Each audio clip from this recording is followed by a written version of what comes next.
Eurozone countries have agreed a long-awaited debt relief deal for Greece has been hailed as historic. Wow. Congratulations. Congratulations, Greece. Everybody, please join me. IMF, Troika, thank you. A tear. I'm getting a little tear here. All right. Back to reality. The deal gives Athens more time to repay their 100 billion, essentially, euro worth of loans and extends a grace period during which Greece will pay little to no interest. Right.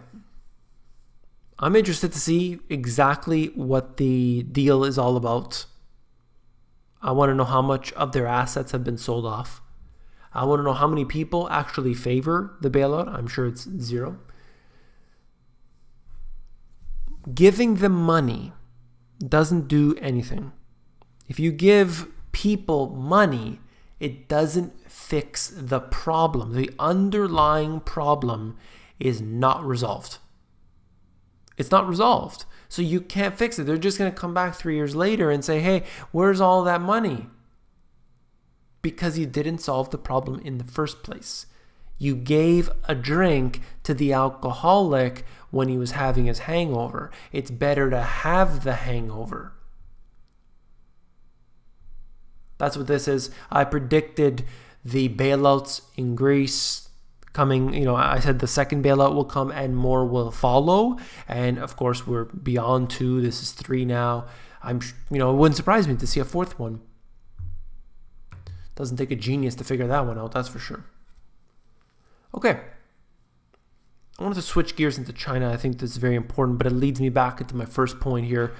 China's credit flow as a percentage of the GDP, that's in red, world equities, you can see that.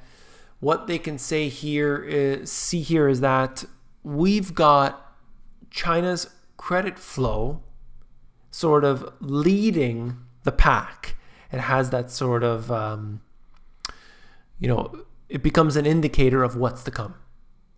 I don't know if it's intentional, if it's on purpose. I don't know how that works, but you can see that in this case here, world equities versus China's credit flows, a percentage of GDP, happens to correlate very, very accurately since the financial crisis. So take a look at that. But I wanted to touch on this.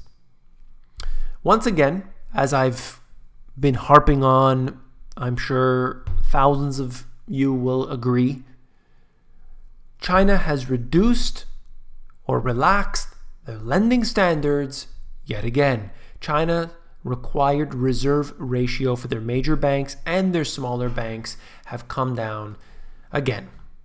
So after the financial crisis, what do? Okay, we're having some problems. Let's increase those reserve ratios. Let's make sure that everybody is, doing the right thing. And then what do? They just bring it down. Why? Why would they do that? Why wouldn't they want their banks to be strong? Because they want people to loan out more. They want more borrowing. They want the velocity of money to increase, and yet it doesn't. It stagnates. This always brings about a crisis. You have people pushed to the edge. Look, if you're going to ask somebody, what kind of mortgage do you want? We're going to give you a, let's say, $500,000 mortgage. And you say, okay. And the bank says, would you prefer a $700,000 mortgage?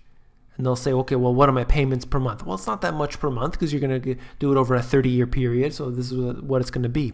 And they'll say, sure, I'll take the money. And then they buy $200,000 more of a house or anything else. That's just the way it goes. There's no other way to put it. And I wanted to look at this. This is one of the most important things that nobody ever factors in. They see themselves in these little bubbles, and it's unfortunate. No matter where people live, they always see things as if the borders of their country are the borders of the earth. It doesn't work like that. Please understand this. The United States, for example, $1.5 billion, world's top exporters in 2017. China clearly leading the pack. Now you can see that the larger and the darker it is, that's the more of the exports that they're doing. Germany, clearly very big on this. Italy is also quite big. France as well. Even Belgium, which I found to be a little interesting here. Netherlands is also on there. UK, Canada, and so on. So there's a whole bunch of countries here that are exporting massive amounts every year.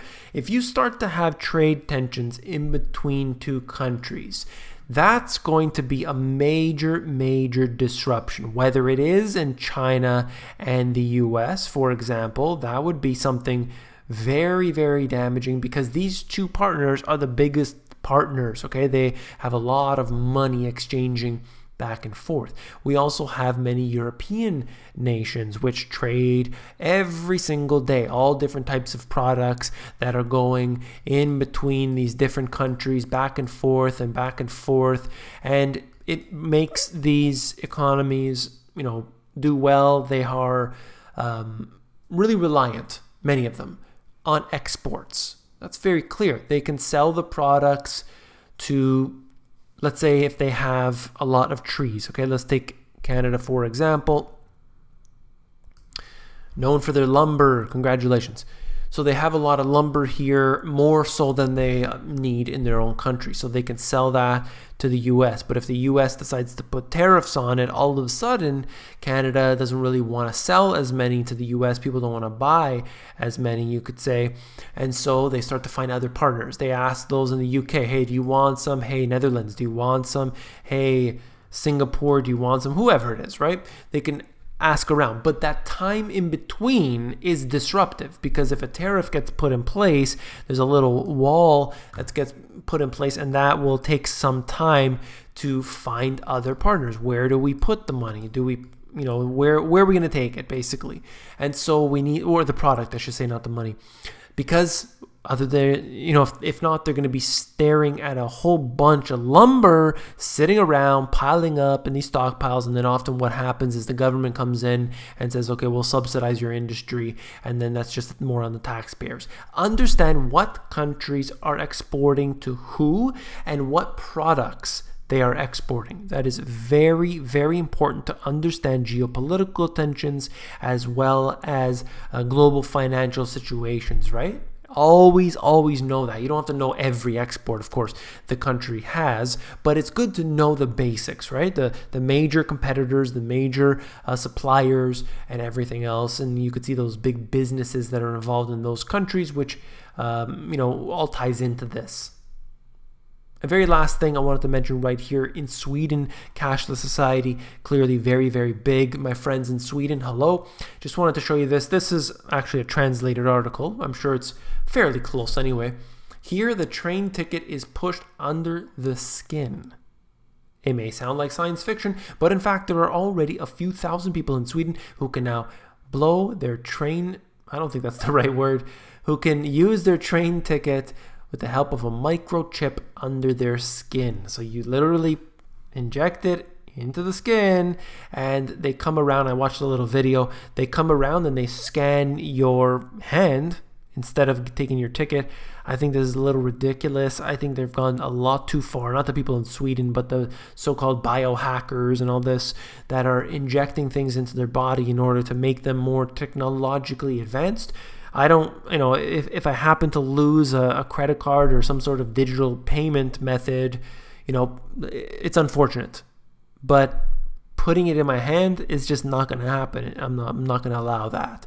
No matter what the advantages are, no matter if I have to wait in a lineup for a very long period of time, if you want to go through the US and Canada border, there's a Nexus pass that you can get. You give up a lot of your sovereignty, and then that would allow them to just skip the line. It's much, much faster. You go right through and so on.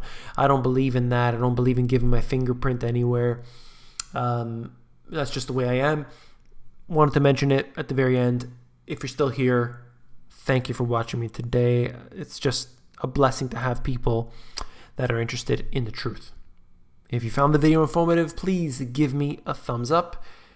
Last but not least, if you found this video informative, I know you're going to find my books even more informative. These books have the financial education you were not taught in school.